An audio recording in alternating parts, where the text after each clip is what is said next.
fiscal belt.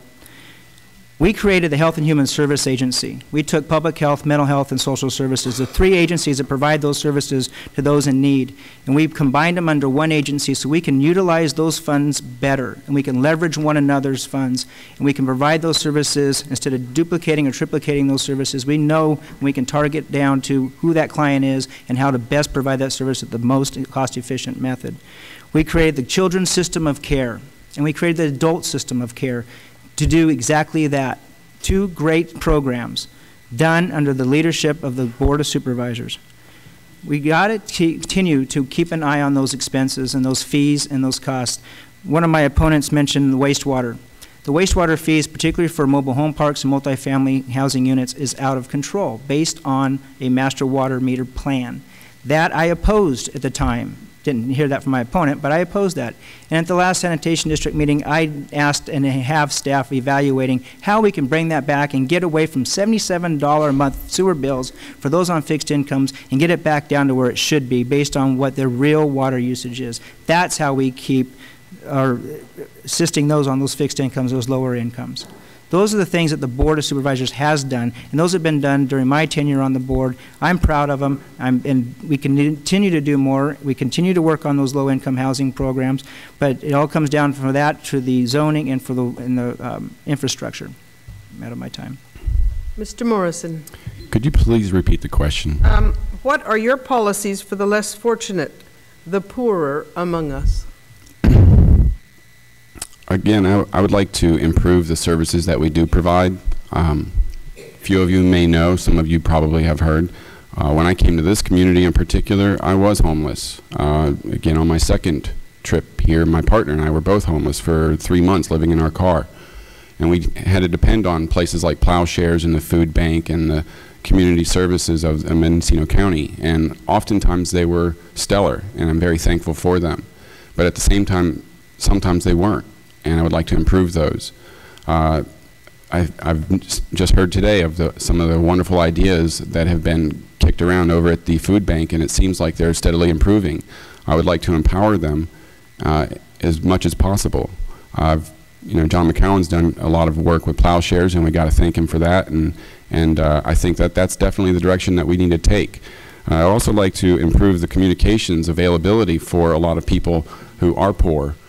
Indigent. And I wanted to say too also that a lot of the people that are in these conditions, in gangs or what have you, homeless, jobless, sometimes, as sad as it may be, those things are often easier to deal with than selling out, if you will, to the corporations that a lot of people think are wonderful opportunities. Some of the people who have lived in those careers have felt otherwise and think of being homeless as a much more self-respecting preoccupation.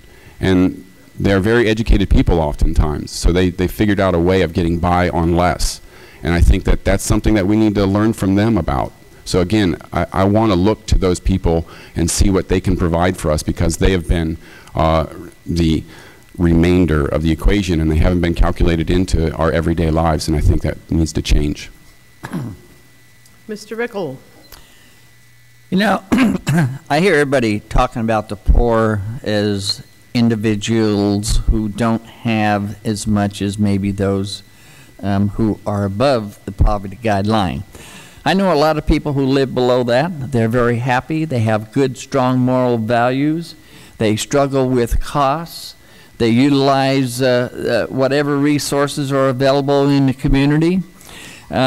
But all these resources that they're talking about trying to increase depends on those who have to help bridge the gap of those who have not. And that's why these organizations have set up food banks, Plowshares, and so forth.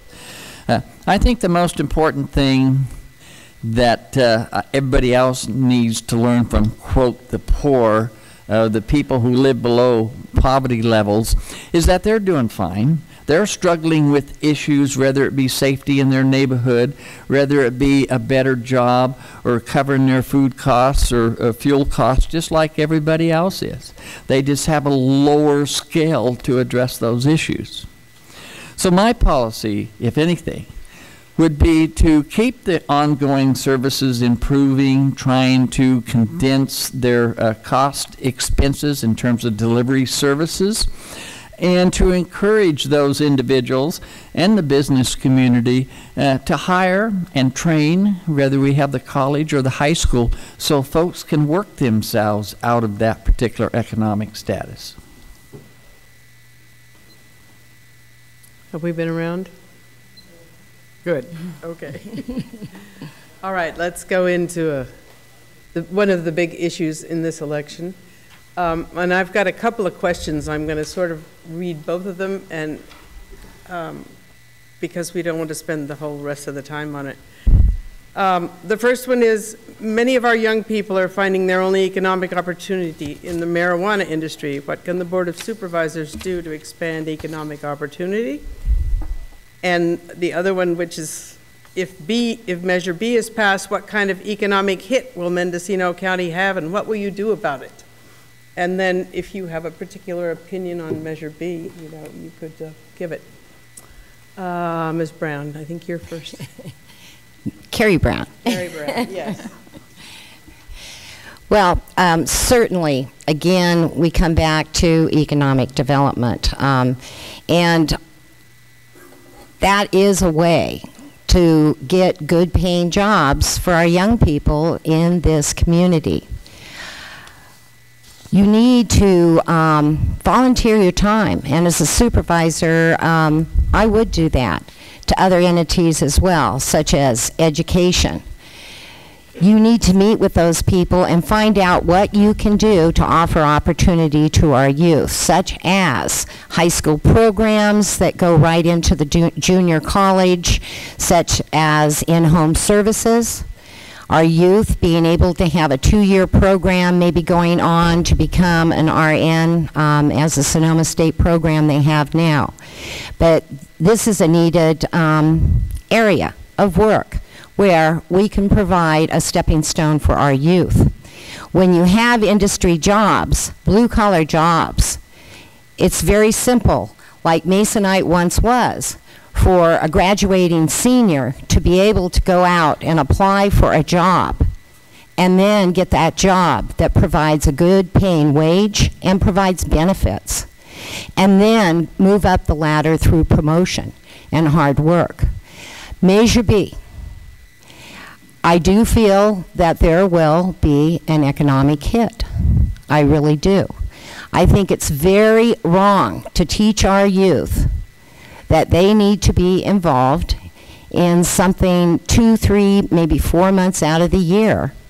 Very high paying, but not totally legal.